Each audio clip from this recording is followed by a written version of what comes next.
Hi everyone, welcome to Must Read Monday. My name is Dabney. I'm the young adult librarian with the Twin Lakes Libraries, and I use they, them pronouns. If my voice sounds weird, that's because I'm getting over a cold, so bear with me. Today we are going to be talking about some books for Asian American, Native Hawaiian, and Pacific Islander Heritage Month.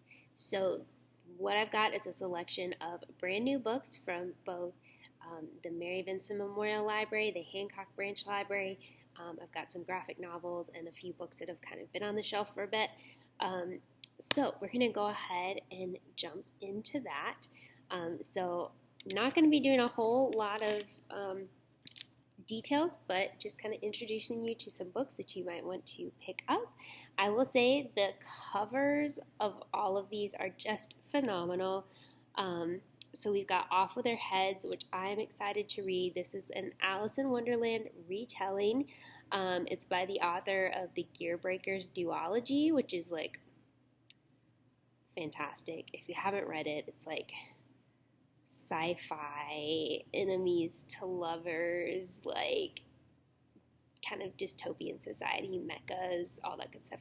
But this book, I am also interested in reading this because it's it's playing with the world of Alice in Wonderland, which I always like to see how people reimagine that. But it's got two young witches and lovers who both are imprisoned for a crime they didn't commit. And then 5 years later, they're like on opposite ends of the struggle that's going on in Wonderland. And so, like, one of them is, like, serving the Red Queen, and the other one is, like, definitely against the Queen and is, like, vowed revenge on her ex and on the Queen. And I'm just like, oh my gosh, I can't wait to find out what is happening with all of that. So, looks amazing. Then we have a graphic novel. New Year Love Story, and one of the creators of this is the creator of American Born Chinese and like so many great graphic novels like Dragon Hoops. So I'm very excited about this one, and it's like, the main character, her whole family has had problems with love, and she feels like she's cursed, and she might be cursed. And then she has a run-in with two dragon dancers, and so she's out to discover, like, is she really cursed? Like, how could she break the curse? And is she ever gonna fall in love? So that sounds good. Something a little bit different as well. Kill Her Twice. So this is a historical novel. So it's set in Los Angeles in 1932. So it is about a popular actress, young actress who is found murdered, and three sisters who kind of grew up with her. They are trying to find out what happened because people are trying to cover up the truth and kind of frame it as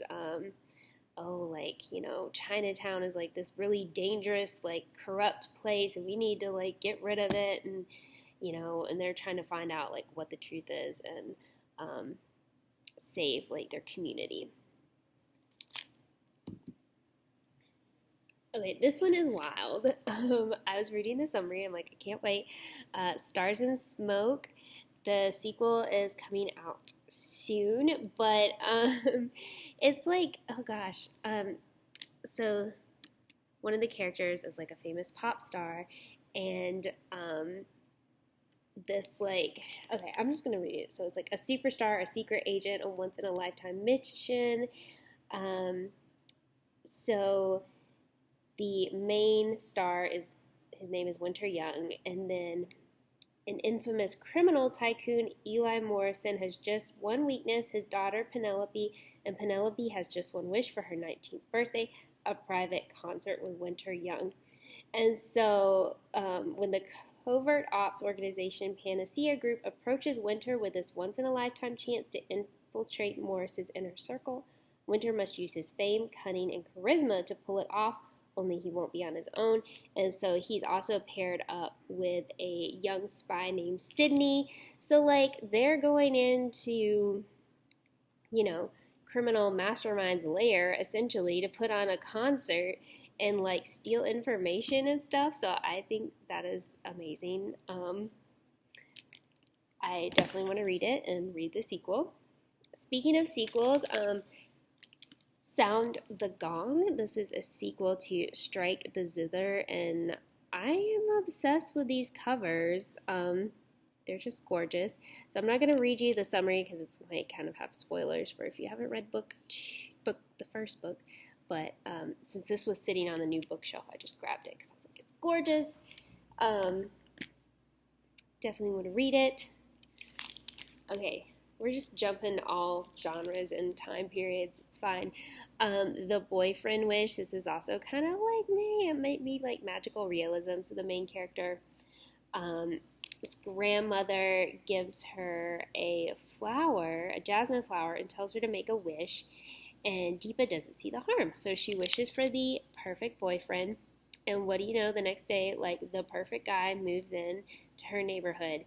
And so she is like, you know, kind of trying to make this ideal relationship happen, which has to be sealed with a kiss, of course. But in the meantime, she's got like the boy next door who's always been there, and it's kind of like, does she want this perfect guy, or does she want the guy she knows, and everything like that. So, okay. Jumping around, Hungry Ghost is another graphic novel that I read, and this has a lot to do with like eating disorders, body image, and like kind of, you know, the main character is like trying to be like the perfect daughter, you know, do everything right, you know, get the best grades, be the best looking, and it's kind of all wrapped up in this idea of like to be good is to be thin. And, you know, she's always grown up with that, and it's kind of like, you know, her mom has always told her like, oh, well, you know, people who aren't thin are like ugly or whatever. And so she's just like has all this internalized like fat phobia and things like that. And just a lot kind of comes to play in this book. You know, grief and loss and expectations, friendship struggles. So it was really good. It really got into a lot of things and handled it really well, and definitely worth reading. Okay, Dragonfruit, another absolutely killer cover. I love it so much. So the main character, her family has been exiled for stealing a sea dragon egg. And so now she's kind of gotten a chance to redeem herself because the prince of the country, it's like a matrilineal country, and so he's got, his mother is ill and his grandmother is nearing the end of her reign, so he's basically either going to have to marry or find a way to cure his mom. And so he joins up with Hanalei, the main character, and they are going to go find one of the sea dragon eggs, which is called a dragon fruit. And, okay, moving quickly, Dear Wendy, I'm excited to read this. This is, the two main characters are both Aro Ace, which is aromantic and asexual. They both have kind of rival advice columns at their college, and so it's sort of like how this rivalry becomes something more. So I'm really excited to read this. And then just throwing a few more up here really quick. We've got The Darkening, Just Happy to Be Here, about a trans girl at an all-girls school and kind of like the struggle she's going through there. Beating Heart Baby, absolutely love it. Marching band kids. Oh, wow. I'm just going to say this one is everything. It's so good. And then another graphic novel, memoir, family style, which is amazing. So check them out. See you next time. Bye.